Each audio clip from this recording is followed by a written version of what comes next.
Assalamualaikum warahmatullahi wabarakatuh. Dalam memasuki episode ke-90, yang akan saya bahas adalah strategi pembentukan ilmu pengetahuan dalam studi Islam. Arfa et al. Menyatakan bahwa pembagian Islam merupakan pembedaan ajaran normatif dengan ajaran historis. Perbedaan dalam melihat Islam menimbulkan perbedaan pemahaman dalam menjelaskan Islam itu. Ketika Islam dilihat dari perspektif normatifnya, Islam merupakan agama yang mengandung akidah dan muamalah. Sedangkan ketika Islam dipandang dari segi historisnya atau yang dipraktekkan oleh para pemeluknya, Islam tampil sebagai sebuah disiplin ilmu. Memang objek yang sama ketika dipandang dari arah yang berbeda, itu bisa menghasilkan kesan yang berbeda. Seperti sebuah bangunan, walaupun bangunannya satu, tapi difoto dari arah utara, dari arah timur, barat, dan selatan akan menghasilkan 4 foto yang berbeda, meskipun barangnya satu. Demikian juga ketika Islam dipandang dari berbagai perspektif, akan menghasilkan kesan yang berbeda, menghasilkan pemahaman yang berbeda, yang bisa saling melengkapi antara pemahaman-pemahaman itu. Masih menurut Arfa dan kawan-kawan, upaya demi memperoleh pengetahuan dari sumbernya yaitu rasio, perasaan, senses, dan wahyu atau agama disebut berfilsafat. Dalam filsafat, bagaimana cara mempelajari Islam disebut epistemologi, apa yang dikaji dalam Islam disebut ontologi, dan manfaat mempelajari Islam disebut aksiologi. 3 hal itu merupakan subsistem kefilsafatan yang kalau disederhanakan untuk memudahkan pemahaman bahwa ontologi itu objek pemikiran, epistemologi itu metode pemikiran atau metode berpikir dalam memecahkan, dalam memahami, mempelajari objek tersebut, maka aksiologi adalah hasil pemikiran dari penerapan epistemologi itu tadi. Pak M. Amin Abdullah menyatakan bahwa yang menarik pada studi milik Arkun adalah usahanya untuk meneliti kembali teks-teks atau naskah-naskah keagamaan Islam klasik yang menyangkut fikih, kalam, tasawuf maupun akhlak yang ditulis oleh cerdik pandai pada abad formatif keilmuan agama Islam. Dan kita tahu bahwa kekayaan peradaban Islam yang berupa teks pada zaman dulu itu sesungguhnya yang terwariskan kepada kita sekalian sesungguhnya sangat kaya, dan itu ketika dipelajari, diteliti ulang akan bisa menghasilkan temuan-temuan baru yang belum tersosialisasikan kepada masyarakat muslim. Dengan menggunakan pendekatan-pendekatan baru yang tidak sama dengan pendekatan dahulu untuk menambah dan memperkaya pengetahuan tentang keislaman ini. Selanjutnya Pak Komarudin Hidayat mengatakan pasti masih banyak sekali kebenaran yang tersembunyi di balik teks dan tradisi, sehingga memungkinkan penafsiran dan pemahaman baru dari setiap masa. Menjadi salah satu kekuatan ajaran Islam yang sangat menonjol dan tidak dimiliki agama lain, yaitu eksistensi sumber utama, yaitu Al-Quran, yang tumbuh dan berjalan beriringan dengan tradisi kenabian yang dikembangkan oleh umat Islam. Kemudian secara spiritual dipelihara melalui praktek ibadah dan secara intelektual selalu diperdebatkan ulang. Jadi pemahaman terhadap teks memang tidak tunggal, tetapi sangat mungkin potensinya beragam. Sehingga ada kecenderungan pada masa yang berbeda menimbulkan pemahaman yang berbeda terhadap teks itu, terhadap isi teks itu. Karena di samping yang memahami orangnya berbeda, pendekatannya juga berbeda, metodenya juga berbeda. Kemudian sisi dari teks yang menjadi pusat kajian mungkin juga berbeda.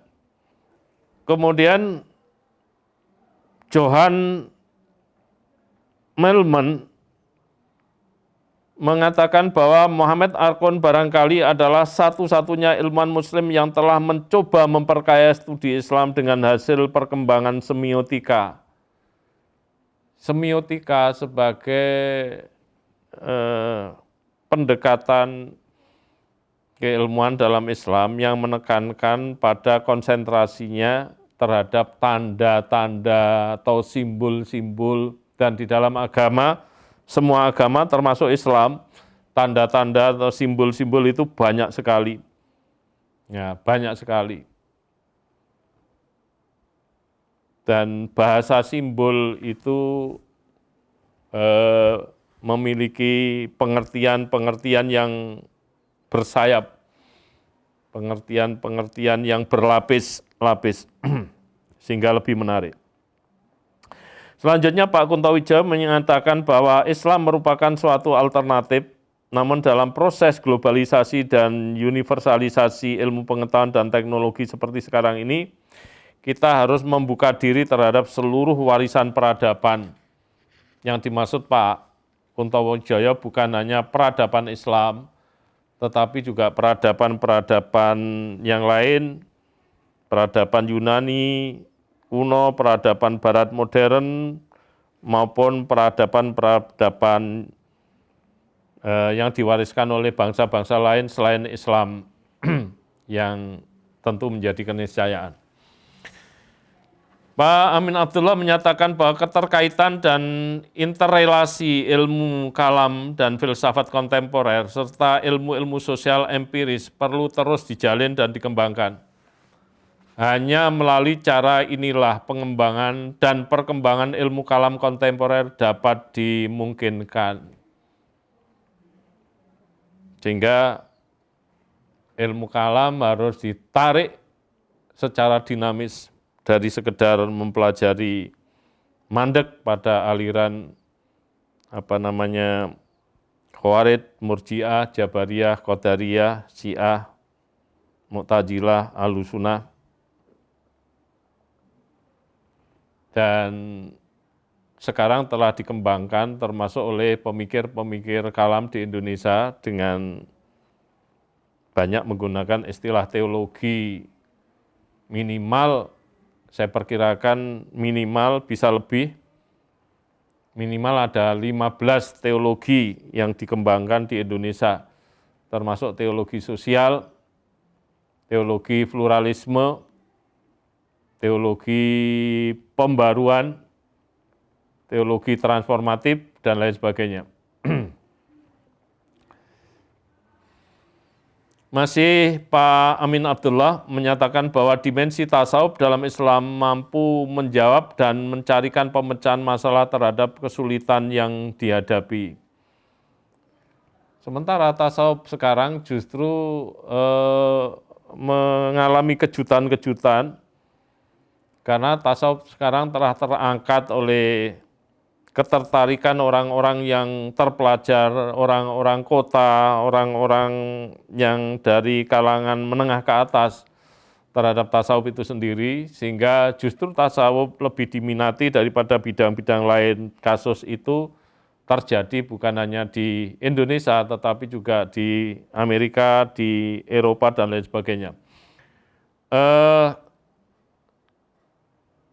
Sesungguhnya, sebagaimana problem yang dihadapi ilmu kalam maupun fikih, ilmu tasawuf didesak untuk terus mengembangkannya. Para pakar tasawuf Indonesia telah merespon desakan tersebut sambil berkreasi membangun tasawuf yang khas.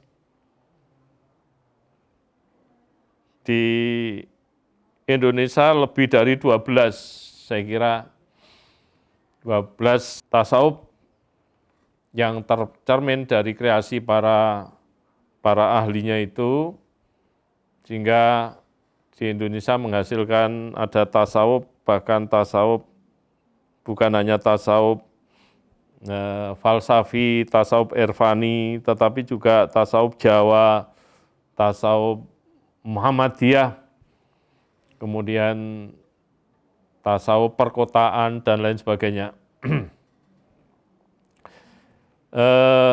Kemudian Pak Nung Muhadjir menyatakan bahwa dalam mengembangkan metodologi penelitian agama atau ilmu agama, kita harus berpikir antisipatif, bukan reaktif. Menyalahkan sarjana muslim yang menggunakan kebenaran wahyu sebagai postulat merupakan pemikiran reaktif. Aksioma atau postulat merupakan hukum atau prinsip yang tidak perlu dibuktikan karena telah membuktikan sendiri kebenarannya.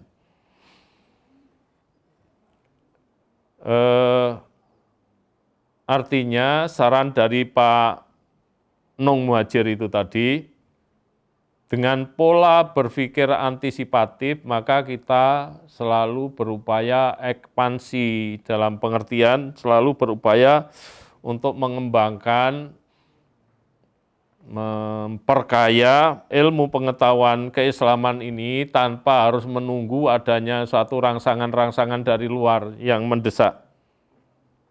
Itu menjadi watak dari antisipatif. Beda dengan reaktif. Kalau reaktif baru melakukan tindakan dan biasanya counter terhadap munculnya suatu stimulus atau rangsangan-rangsangan tertentu.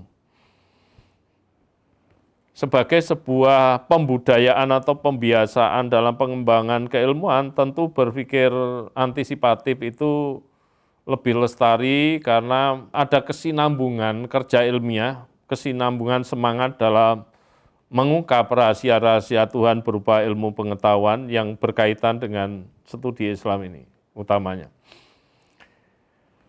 Pak Nung Muhadjir mengatakan bahwa memang perlu diakui jika para sarjana muslim masih tetap menggunakan sistem berpikir deduktif dan mendudukkan wahyu sebagai premis mayor. Itu kecenderungan awal sesungguhnya dan kemudian sekarang sudah merambah untuk berpikir dengan pola berpikir induktif. Tetapi model berpikir deduktif juga tidak bisa dilepaskan karena mereka didasari kepercayaan kepada wahyu. Dari pernyataan-pernyataan wahyu itu yang bersifat rasional, ya bersifat umum, kemudian diterapkan dalam kasus-kasus yang khusus, sehingga mencerminkan sebuah model pemikiran deduktif. Kemudian Irfan Ahmad Khan menyatakan bahwa sisi positif respon demikian, yakni memungkinkan penafsiran Al-Quran menggunakan hipotesis ilmiah yang dikembangkan, dielaborasi dan diverifikasi secara eksperimental.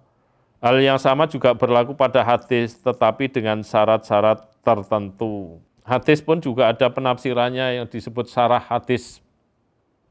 Jadi penafsiran bukan hanya terhadap Al-Quran, tetapi juga terhadap hadis. Cuma istilah penafsiran itu lebih populer terhadap Al-Quran. Karena istilah penafsiran hadis bukan dengan istilah penafsiran melainkan syarah. Kemudian Syekh Jainul Abidin menuturkan ada dua tugas pokok peneliti Islam. Peneliti Islam harus mengembangkan sikap kritis yang mandiri terhadap pencapaian ilmu pengetahuan modern di satu sisi, dan di sisi lain ia berusaha menyerap dan memahami semangat Islam.